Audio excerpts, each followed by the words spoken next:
A sum of 1000 rupees is invested at 8% per annum simple interest. Calculate the interest at the end of 1, 2, 3 and so on years. Is the sequence of interest is an AP.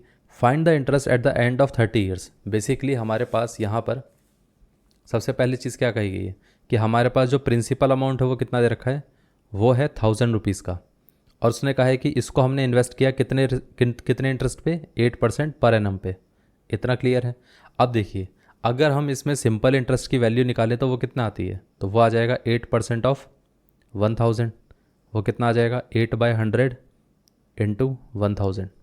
तो ये दोनों zeros तो इससे cancel out हो गए, तो बचा कितना, 80 आ गया। तो मतलब हमारे पास यहाँ पर सिंपल इंटरेस्ट कितना आ गया, 80 रुपीज़। इतना क्लियर है।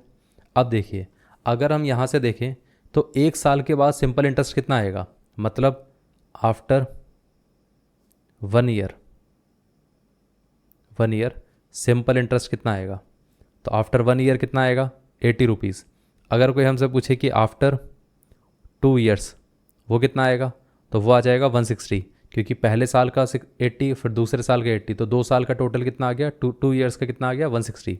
ऐसे ही अगर कोई पूछे कि 3 ईयर्स का कितना आएगा, तो हम बोलेंगे कि यहाँ पर 80 इंटू 3 कितना हो गया, 240 हो गया। इतना क्लियर है।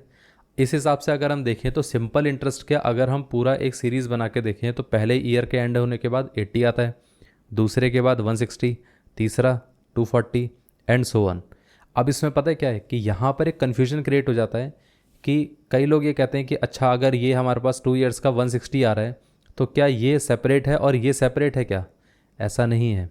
जब हम इसको काउंट कर रहे हैं तो इसका मतलब 1 साल का हमने कैलकुलेट किया। जब हम इसको काउंट कर रहे हैं तो इसका मतलब इससे हमें कोई लेना देना नहीं है। इसका मतलब ये है कि इसमें हमने पहले साल का और दूसरे साल का दोनों का मिलाकर काउंट किया। जब हम इसको काउंट करते हैं तो इसका मतलब ये है कि फर्स्ट का, सेकंड का और थर्ड का, तीनों का मिलाकर हमने इंटरेस्ट देखा कितना आ रहा है। इतना क्लियर है। तो ये जो हम इंटरेस्ट देख रहे हैं ना, वो 3 साल ख़त्म होने के बाद टोटल उसके पास इंटरेस्ट कितना आया उसकी जेब में।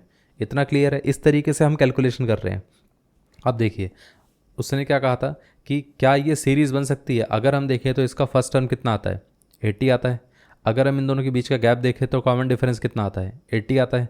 तो मतलब ये हमारे पास क्या है, कॉमन डिफरेंस भी फिक्स है, फर्स्ट टर्म भी अवेलेबल है, तो मतलब ये सीरीज़ बन सकती है। तो ये जो सिंपल इंटरेस्ट मिलाकर देखा जाए तो इन सारे इंटरेस्ट से बनाकर एक सीरीज़ बन जाती है। इतना क्लियर है। तो हम ऐसा बोल सकते हैं कि हमारे पास एक सीरीज़ आ गई 80, 160, 240 और इसी तरीके से बहुत सारे नंबर्स की। इतना क्लियर है। इसको हमने बोल दिया A1, ये हमारे पास हो गया A2, ये हमारे पास हो गया A3 और ये सारे क्या हैं, ये हैं simple interest at the end of 1 year, 2 year, 3 year. इतना क्लियर है।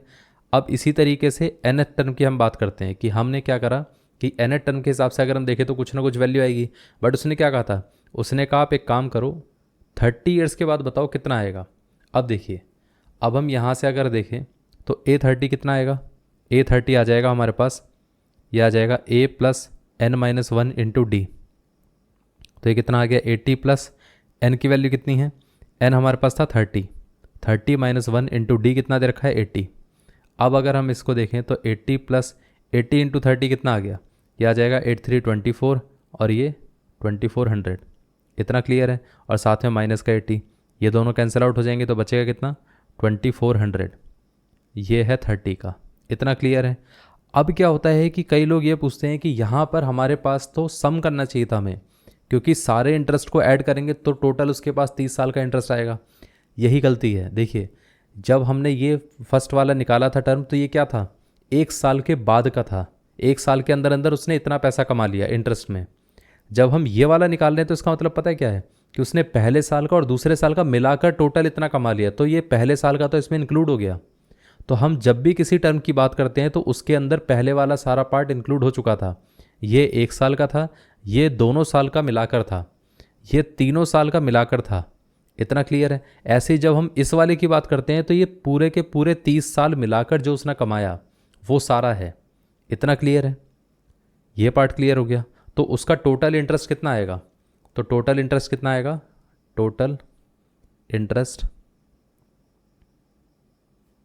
आफ्टर 30 ईयर्स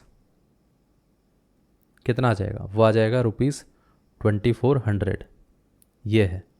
इतना क्लियर है। ये था आंसर। ये पार्ट क्लियर हो गया।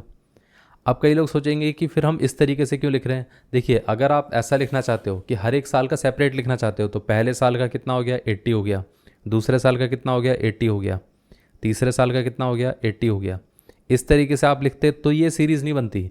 लेकिन उसमें क्वेश्चन में क्या कहा गया था, at the end of 1 year 2 year, मतलब जब हम इसको लिखने जा रहे हैं तो सिर्फ एक साल खत्म होने के बाद, जब हम इसको लिखने जा रहे हैं तो इन दोनों का मिलाकर टोटल लिख रहे हैं।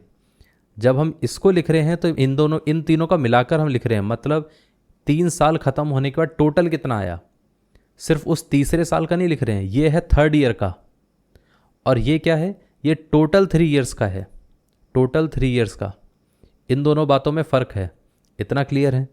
तो हम यहाँ पर टोटल 3 ईयर्स का मतलब at the end of 3 years, at the end of 4 years, हम टोटल काउंट कर रहे हैं। तो ये जो हमारे पास सीरीज़ बनी थी वो टोटल इंटरेस्ट की सीरीज़ बन रही थी, वो हर एक सेपरेट सेपरेट साल की इंटरेस्ट की सीरीज़ नहीं बन रही थी। क्योंकि अगर सेपरेट सेपरेट ईयर्स की अगर हम सीरीज़ बनाते तो वो 80 80 80 80 ऐसे ही बनता रहता, बस और कुछ नहीं बनता। ये पार्ट क्लियर हो गया।